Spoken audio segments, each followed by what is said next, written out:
Hello everyone, welcome to my beautiful forest in Texas.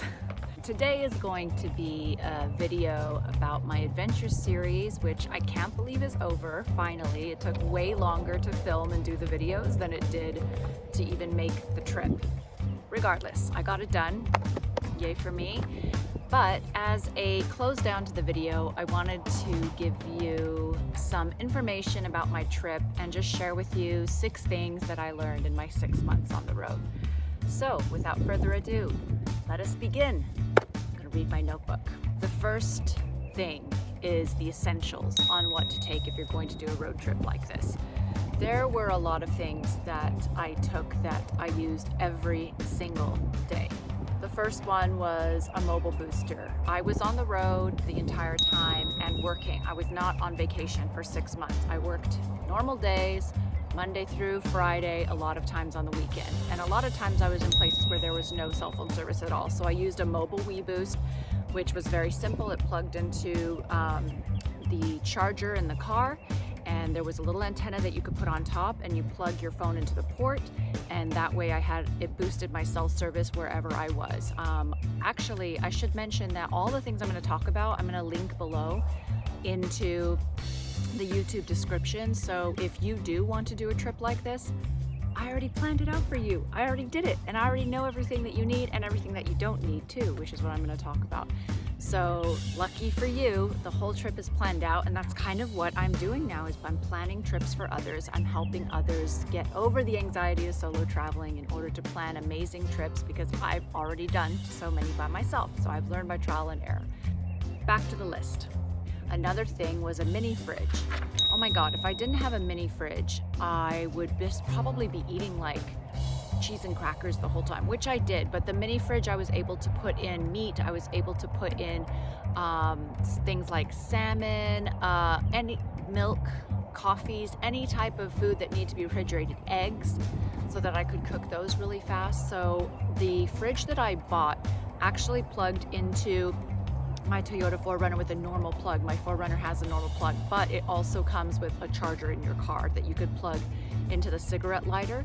So it's a Euhomy fridge. Again, I will link this below. You can buy it. It was very well priced, and it still works to this day in 2023, and my trip was in 2021. So this is how good quality of the fridge it is. So I would highly recommend getting a little mini fridge for your car. The third thing that I would never have been able to go without was a cargo box. I put the cargo box on top of my car, as you'll be able to see. And I put when I first started, it was summer, so all my winter stuff was in the top. Then as I started getting into September, October, and I was still up north, I switched my summer stuff, I put it on top, and then I took my winter stuff from the top and I put on the bottom. I was also able to fit pots and pans, Franklin's dog food, an extra gas canister, and a lot of other different things. So without that cargo box, I would have been so stuck. I would show you guys a lot of this stuff, but I sold a lot of it to other people who are also making trips like this. So I'm just going to link all the things below, and I'll share with you some pictures of the things that I'm talking about from my trip on the side of the screen, so watch and learn. The other thing is towing equipment, emergency stuff. I had a little emergency bag that you can buy from Amazon. I had towing ropes in case my car broke down and I needed help towing. I had a shovel in case my tires were in the mud. I had extra lights, I had extra blankets, and I had extra water, which you can buy. So again, all of the emergency stuff that I bought, it's not just for a Toyota 4Runner, it's for any car. So I'm also gonna link that below in case you need to buy that. I also had solar powered headlamps, and I had 2 battery packs. I think they're called battery packs, as well as they're not the small ones for your phone. They're huge battery packs that last 8 hours. You can charge them in your car, and you can charge them with solar. I had 2 different types. Again, I will link them below. I didn't know which one was going to be good, and at the time I didn't have the budget for Jackery, which is supposed to be the best one, but it's like $500 or something. So I got 2 that were $100 each. One was $119, one was I think under $100, and they both worked really well. Between the 2, I could last all night with my car powered, so that was great. And I did mention the water. I always had 2 gallons of water with me. Sometimes I would be driving for 4 hours and I'd just be through desert. There was no gas station, no nothing. So I always made sure to have my gas canister and 2 gallons of water with me. I had me and Franklin, my dog, so we always had enough water, regardless of wherever we were. Another thing I had was raincoats and boots, hiking boots. So I was able to walk everywhere and be safe. No snakes were gonna bite me, as it's very possible. I'm sitting on the grass here, more in danger in here than I was in my car. A raincoat, it was raining all the time wherever I went. So that was very important. Last but not least, this may trigger some of you, but I did have some guns with me or some weapons. It is very important when you're traveling alone as a solo female traveler that you have a way to defend yourself. As uncomfortable as it may sound for some people, this is the reality of life. So I actually had weapons in every single one of my doors. I had a multi-tool kit, which also functioned as a weapon. I never needed it as a weapon, and I never needed any of my weapons. I had them on hand. I will also link it below because you can use it for building things. I actually used it one time as pliers because my credit card was stuck in a gas station, so I was able to get it out, and it's a great weapon. It's one of the best tools I've ever had. It's multifunctional. I think it's got 22 uses: screwdriver, hammer, can opener, all these other things. I would highly recommend getting that. I also had knives in my door. I had bear spray because I needed it up north. I would suggest not even getting bear spray until you're up north. It's in all the stores. You really can't miss it. So if you ever make a trip and get up north, just wait till you get up north for the bear spray. So that was number 1. Number 2, what I lost and how I got it back. I used my flexible camera tripod, which I will also link to you below. I lost it 2 times, so I had to get a third. So each time I was in Yellowstone when I lost it once, and I was in, I don't know, Utah or something when I lost the other one.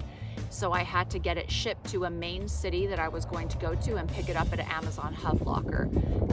Another thing I lost was scarves. I cracked my phone because I slid down a mountain and my phone actually broke my fall. So I had to get a replacement phone through insurance sent to me at my next address. So when you are on your trip, I would suggest mapping your trip to where you can get to a major city, simply because if you are in a pinch, or for example, you need to get oil changes and stuff, you have to be in a major city a lot of times to get those things done. Number 3 lesson I learned, traveling with pets. You have to take into consideration that pets are not just animals, but they are alive people. They are people with feelings, and you need to be considerate of that. I went on a lot of hikes, as you all saw from my videos, and many of you were very critical about me taking my dog. What you don't see behind the scenes is me researching the area, having weapons, making sure that Franklin is okay. And a lot of times I couldn't go on hikes because there were grizzly bear, black bear warnings, and I was never gonna go on a hike that I knew was grizzly territory with a little tiny dog. There were actually a couple hikes, especially in Virginia and Montana, where I was on the hike and couples were coming back from the hike and said that there was a bear sighting. So I actually ended up turning around a lot of times because I'm not going to put myself in a situation where Franklin will be in danger and then I will be in danger as well.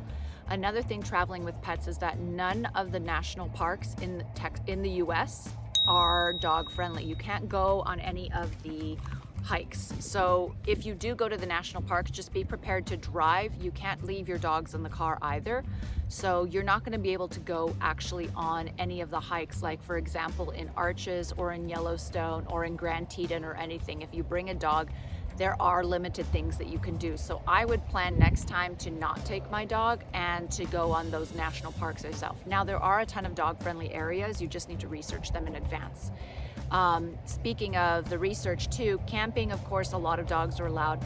Airbnbs, if you're traveling with a dog, it's way more expensive. So I would suggest to adjust your budget traveling with a dog, because you are going to end up spending more money than you anticipated, which is exactly what happened to me. Of course, make sure you have your food. Franklin had his travel dog bowls, collapsible water bottle. So he actually had a lot of travel stuff just like I did. I ended up actually getting 2 leashes, one that I could keep with me and one is a backup leash in the car in case anything went wrong with the first one. And get flea and tick spray wherever you go. Franklin got ticks and fleas a couple times, but with a quick bath and the flea and tick spray treatment, it was totally fine.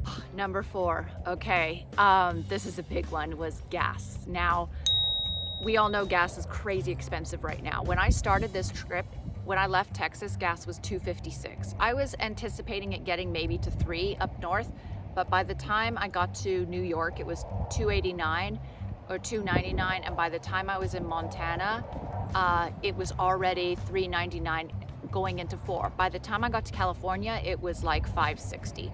So I spent, with all the driving that I did, I spent $400 to $500 a month on gas. That's pretty much over $100 a week on gas.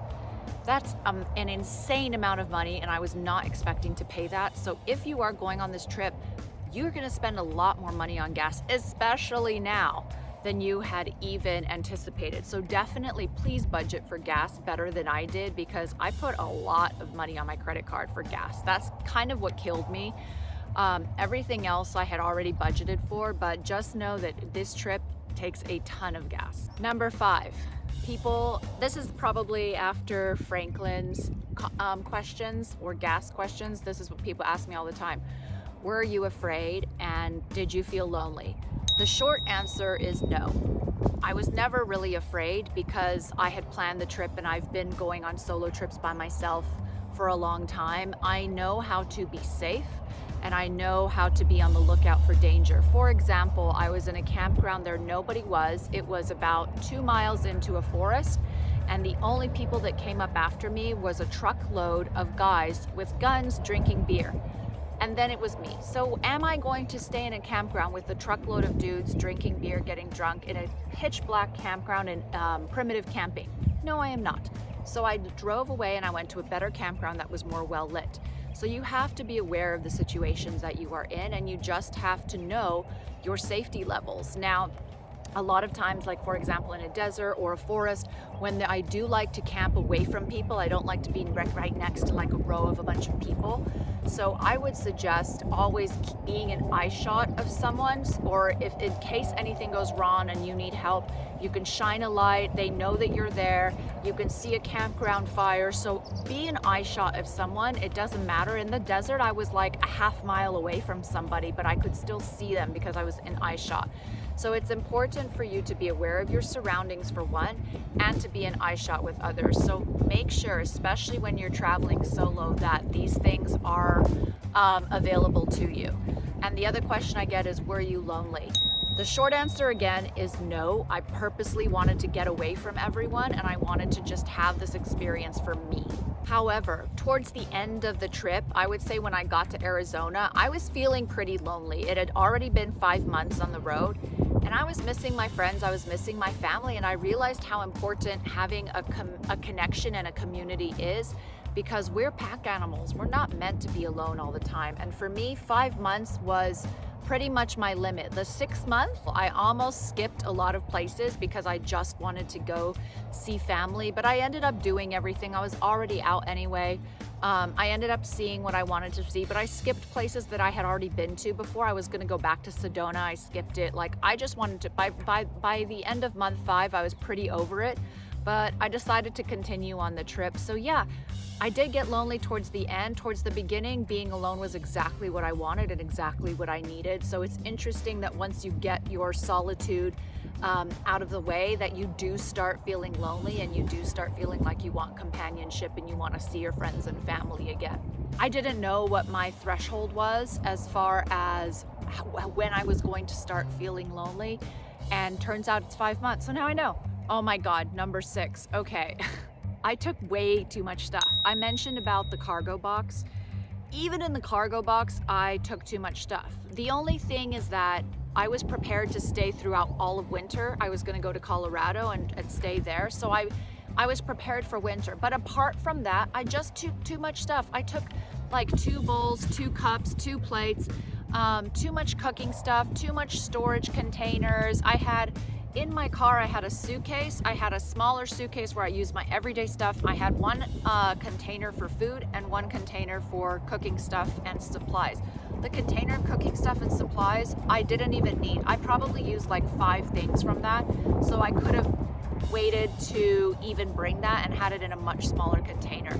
The food too, I had a lot of food that I didn't use, a lot of dried goods like quinoa, a lot of teas, a lot of cans of tuna and stuff. Like I probably would have just bought that along the way. I didn't need to bring cans of tuna with me. So, and also like all this outfits that I wore, I thought I was going to be wearing a lot more clothes. If you look in my videos, you'll see that I'm kind of wearing the same stuff over and over again, like with different tops and changing it up a bit. And when you're traveling alone, if you're not going to use as much clothes as you think you're going to use. So I would say be realistic of how much clothes you use within 1 to 2 weeks being around other people. Now think if you were by yourself in the country, like I wore the same shorts and the same 2 skirts for weeks and it was totally fine, and I washed them and then you can just use them again. So I brought too much stuff. It definitely weighed down my car, and that also affected the gas amount that I used. So next time I would definitely reconsider, and I would not bring 2 suitcases full of clothes at all. Bonus lesson that I learned, number 7, is staying healthy on the road. This is also a common question I got. What did I eat? How did I stay healthy on the road?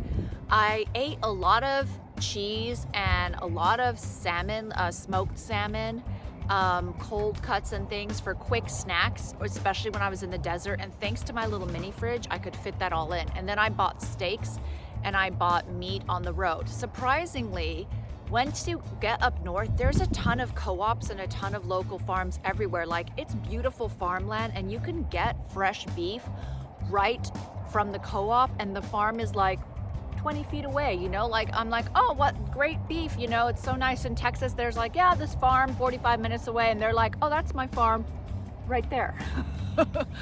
So it was amazing. Like, the food I ate up north was so healthy because it was so local.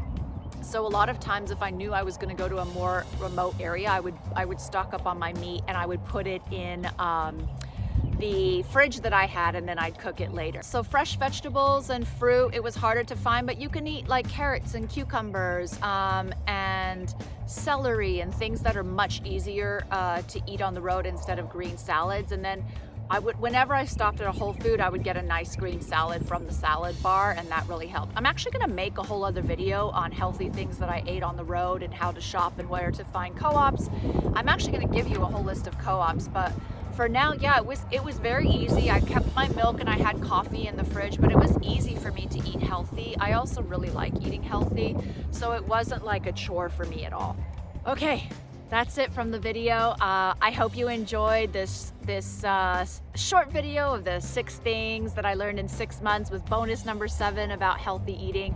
If you guys have any questions, please let me know. I'm linking all of the things that I talked about in this video, all of the things that I brought down below. So please just click on the description and click on those links if you want to buy the exact same things that I used on the road. That all the links are down there. Happy travels, everyone. If you end up doing a big road trip across the US, please let me know. I would love to hear about it. Bye for now.